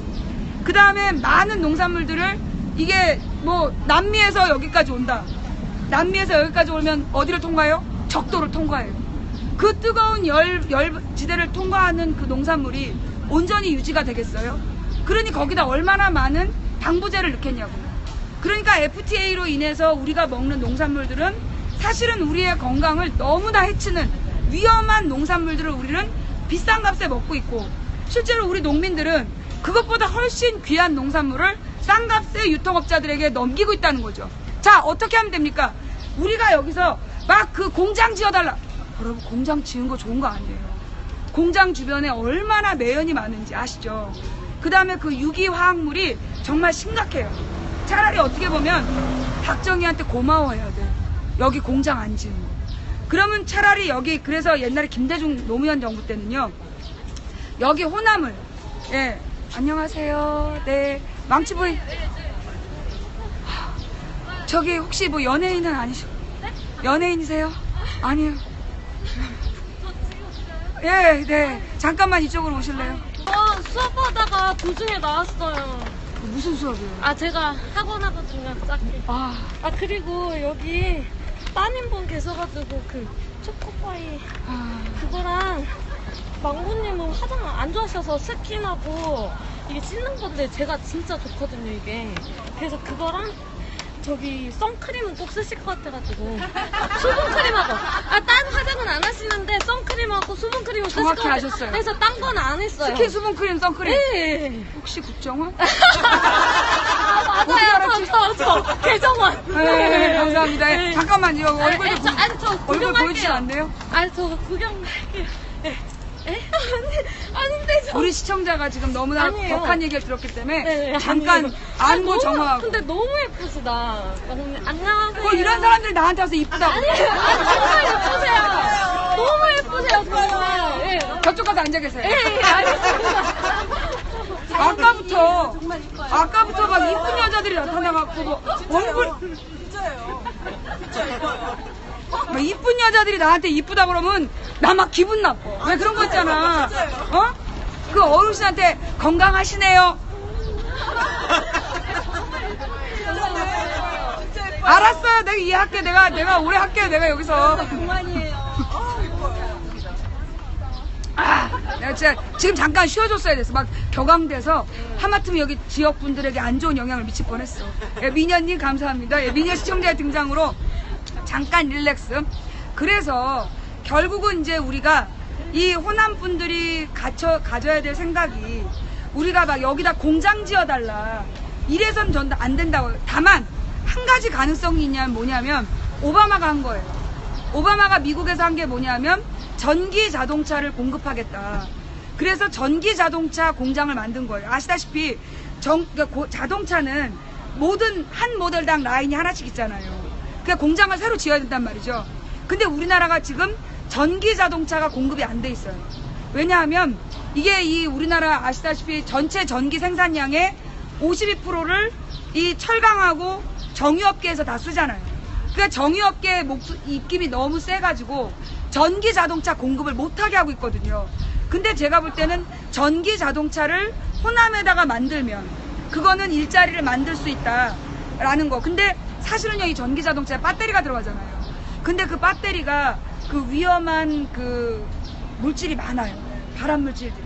그래서 그 부분을 특별히 신경 써야 되고, 저는 앞으로 이제 세상이 진행이 될수록 저는 환경이 가장 비싼 재산이 될 거다. 환경이 가장 비싼 재산이 되는 시대가 온다. 그리고 무엇보다 농산물. 지금 이 대자본이 장악을 하고 있는 농산물 유통 구조가 결국은 계속해서 농산물 가격을 올라가게 할 거고, 그 도시 소비자들은 굉장히 고통을 당할 거라는 거죠. 그래서 제가 볼 때는 여기 이 호남의 농업 그 종사자들이 농업을 포기할 게 아니라 그 농업을 어떻게 신산업으로 만들 건가. 그리고 어떻게 그 새로운 젊은 세대들이 농업을 새로운 산업으로 만들어낼 것인가를 고민해야 된다. 왜냐하면 이게 먹거리라는 게요. 그래서 제가 프랑스에 가서 우리가 프랑스 그러면 우리는 막 라 마르세유 막 이러고 막 그 프랑스 혁명과 에펠탑만 알고 있잖아요. 어머, 에펠탑에서 조금만 멀어지니까 전부 다 농경지요. 프랑스의 주요 산업이 뭔지 아세요? 농업이에요. 네. 기가 막히죠. 유럽은요 농업을 절대 포기하지 않아요. 그래서 뭐 덴마크 주요 산업 농업이에요. 거기도 그러니까 덴마크의 그 축산업 하시는 분들, 그러니까 아예 유럽은요 농업이나 축산업에 종사하는 사람들한테 생활비를 주는 거예요. 생활비를 주고 그 일을 계속하게끔 정부에서 유지시키는 거예요. 왜냐? 그게 식량 안보라고 그래요. 음식물을 우리나라에서 자기 나라에서 생산하지 않으면 결국은 나중에 외국에 의존하게 되면 그게 남미예요. 지금 남미가 난리도 아니라 브라질이 막 치안이 엉망이 되고 멕시코가 완전히 마피아가 장악하고 그래가지고 막 목 잘린 시체들이 190 발견되고. 내가 미국 갈 때 미국에서 샌디에고에 사시는 시청자가 저를 초청을 했어요. 비행기 값을 붙이면서. 그래서 제가 샌디에고를 지도에서 찾아봤죠. 멕시코 바로 위야. 내 목을 딸까봐. 샌디에고에 가자마자 저를 LA로 보내달라고. 그래서 LA로 갔어요. 근데 나중에 알고 보니까 샌디에고가 미국인들이 가장 좋아하는 휴양도시였어요. 그러니까 뉴스만 보고 믿으면 안 돼. 이게 망치분의 한계였어요. 좌우지간 멕시코에서 왜 사람들이 막 목을 따는 일이 발생하고 브라질에 왜 탄핵 사건이 발생하고 왜 그렇게 남미의 경제가 망가졌느냐 하면 그게 이 옥수수 때문이에요. 원래 이 옥수수를 1980년대까지 여러분 그거 알죠? 왜 한때 미국에서 유행했던 거 외계인이 왔다 간 흔적 그러면서 옥수수 밭에 기괴한 문양이 그거 지네가 그린 거야 기계로. 밤새 그려놓고 다음날 비행기에서 찍어갖고 외계인의 흔적이라고 팔아먹고 관광상품으로. 왜냐? 옥수수 따고 나면 나머지를 할 게 없잖아요. 그러니까 옥수수밭 구경 오라고 그 짓거리 했던 거야. 감사합니다. 예, 감사합니다. 예. 이렇게 또 아이템, 득템. 예. 감사합니다. 예, 사인 받아가신 분이 부채를 사인값을 사인해주고 받는 건가? 그래서 그 옥수수 밭이요. 미국에서 옥수수 밭이 굉장히 크게 농사를 지은 거예요. 왜냐하면 이제 미국에 여러분 그 서부 영화 어린 시절 다 여기 젊은이도 모르겠다. 서부 영화 옛날에 보면 거기 막 이렇게 흙덤불 같은 거 막 가시덤불 같은 거 휙 날아가고 비리비리비 삐삐삐 빠당 쏴서 죽이던 바로 그 서부. 그 서부가 뭐냐면 건조지대예요. 그 서부의 건조지대에서는 다른 작물을 키울 수가 없어요. 그런데 그 건조지대에서는 옥수수가 가장 잘 돼요. 그 왜 만주 땅 있잖아요. 간도 땅. 간도를 가니까 거기가 옥수수를 많이 해요. 그 다음에 강원도. 우리 조카가 강원도에서 군부대에 있기 때문에 제가 강원도를 자주 가는데 강원도는 옥수수 맛이 달라. 그 이유가 뭐냐면 강원도가 이 일교차가 심한 거예요. 여름에 너무 덥고 겨울에 너무 춥고 눈도 많이 오고 그러다 보니까 땅이 그 좀 푸슬푸슬해요. 그러니까 그 찰기가 없는 거야. 근데 그런 건조한 땅에서는 옥수수가 잘 돼요. 그러니까 이제 옥수수를 얘네들이 거대하게 재배한 다음에 이걸 어떻게 했냐? 남미에 팔아먹은 거예요. 그래서 남미의 옥수수 농업을 전부 다 망하게 하고 남미의 주식이 뭐냐? 옥수수 갈아가지고 그걸로 이렇게 떡지 부친 게 먹는 그거거든요. 그래가지고 이제 남미의 옥수수 산업자들 전부 다 망하게 한 다음에 어떻게 했다? 그래서 사람들이 전부 다 미국산 옥수수를 사 먹었는데 얘네들이 90년대에 뭘 개발했어? 바이오 디젤. 그래서 옥수수를 더 이상 남미에 안 팔어. 안 갖다 주고 지네들이 거기서 기름을 짜서 파는 거예요. 그러다 보니까 남미에 뭐가 왔냐? 식량 폭동이 온 거예요. 그게 결국은 식량 안보가 무너진 대표적인 예가 그거죠. 그래서 지금은 남미 그럼 뭐가 생각나? 지카 바이러스. 가면 안 되는. 예, 망치예요. 예, 망치. 네, 반가워요. 예. 호남은 달러. 예, 지나가는 청년들이 망치. 네. 고맙습니다. 그래서 사실은 그게 식량 안보의 문제예요. 근데 지금 우리 심각해요. 우리나라의 식량 자급률이 30% 미만이에요. 진짜. 왜냐? 지금 우리의 식습관이 밀가루로 많이 바뀌었잖아요. 사람들이 아니 전주 한옥마을에서 토스트를 팔어? 그런데 이 토스트는 밀가루가 주원료야. 그 다음에 아이들 우리 딸도 그 밥 먹어라 그러면 가끔 보셨죠? 갑자기 방송 마무리에 띵동 뭐예요? 9,500원이요? 뭐죠? 딸이 딱 내서 서프라이즈 이러면서 햄버거 시킨 거거든요. 햄버거 이거 전부 다 수입산이에요. 밀가루부터 모든 재료가. 그래서 지금 젊은이들의 입맛이 전부 수입산 농산물에 길들여져 있고 우리가 먹는 밀가루 음식들 우동 뭐 냉면 뭐 이런 거 전부 다 수입산인 거죠. 이제 이러다 보면 나중에 이 농산물 근데 사실은 그러면 그 외국에서 파는 농산물을 비싼 값에 파냐? 아니에요. 거기도 가난한 농사 짓는 사람들이 철저히 수탈당하는 거예요. 결국은 대형 유통업자들만 부자가 되는 거죠. 전화가 왔나? 아닌데? 아, 내가 손을 하도 흔들었더니 마음도 걸었다고 얘가 착각을 해서 샤오미? 자, 미안합니다. 여러 가지로 방해를 해요. 좌우지간. 그래서 우리가 이제 식량 안보라는 게 굉장히 중요하다. 그러면 이 식량 안보 문제를 그럼 누가 지켜낼 수 있느냐? 서울에서? 그래서 우리 신랑이 가끔 뜬금없이 도시 농업을 해야 된다면서 텃밭에 갔다 와요. 텃밭에서 어떻게 먹고 살아? 그거는 심리치료야. 그건 심리치료형이고. 그러면 경기도에서? 경기도도 지금 대부분 산업단지예요. 거기서 농사 못해요. 충청도하고 이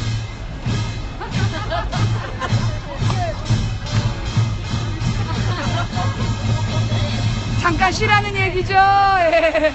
자 여러분 지금 이제 농학대 갔다 왔어요. 자 이때 사진 찍자. 사진 와 빨랐어. 예 사진 좀 누구 사진 찍어주실 분. 예 사진 저기서 찍으면 더 잘 나오지 않을까요? 두 번째 칸. 예 사진 망치.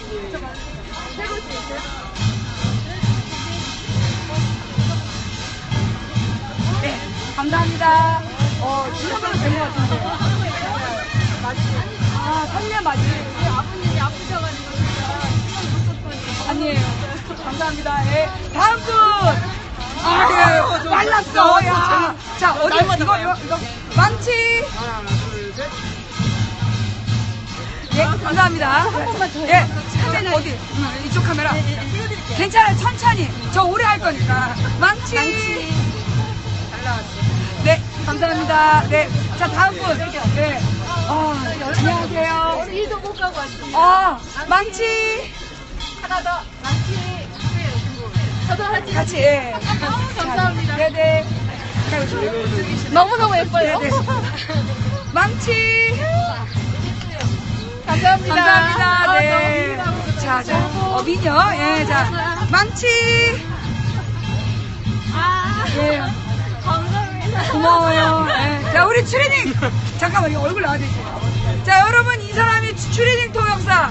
예, 망치. 여러 번 찍었어요. 감사합니다. 네. 안녕하세요. 반갑습니다. 자, 어느 카메라요?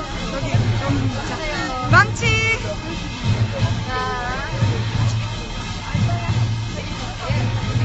감사합니다. 감사합니다. 저 부천에서 왔어요. 감사합니다.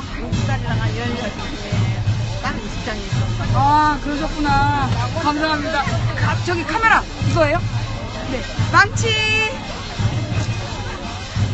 감사합니다. 예, 따님께 안부 전해주세요. 네. 고맙습니다. 예. 네, 감사합니다. 예. 이뻐. 감사합니다. 지금 아까 그 눈이 좀 식사 같이 할 때 눈이 좀 잘 안 보셨던 분 있잖아요. 네네네네. 그분이 불이라고 죽었어요. 여기 목 뒤에. 목 여기 아플 때 이걸 이렇게 두드리더라고요. 아니 이거 목을 이렇게 하면 여기 근육이 풀리면 두통이 없어진다. 그분이 죽어갔어요. 어머, 어떡해. 그 얼굴 그 식사를 하셨어요? 하셨어요. 네. 가셨구나. 네. 고맙습니다. 예, 이따가, 예. 네. 자기야 할게. 사진. 트럭을 갖고 와야 돼. 트럭을. 자, 망치. 망치. 망치. 네, 감사합니다. 감사합니다. 예. 녹차 주세요? 예? 녹차요. 녹차요? 네. 예. 왜? 아니야. 사오지 마세요. 나 물로 충분해. 물이 제일 좋아. 녹차 마시면 화장실 가고 싶어. 다음 분. 너무 잘 듣고 있습니다. 네, 반갑습니다. 트랙 한 번만 해주세요. 미남. 카메라 가리지 말고. 망치. 감사합니다. 감사합니다. 이거 호박 임실 치즈예요. 맞으면 나 몇 개 더 살려고. 입맛에 저 맞으면. 임시치도 좋아해요. 그래요? 예. 알았어요. 몽땅 사갖고 올게, 그럼. 몽땅은 아니고 조금만. 자 다음 분. 예. 자 망치. 이렇게 오래 있어. 건강합니다. 예? 반갑습니다. 감사합니다. 난 남자인 줄 알았어. 아, 반갑습니다. 감사합니다. 예. 자, 전주에서, 예. 자, 지금 여러분들께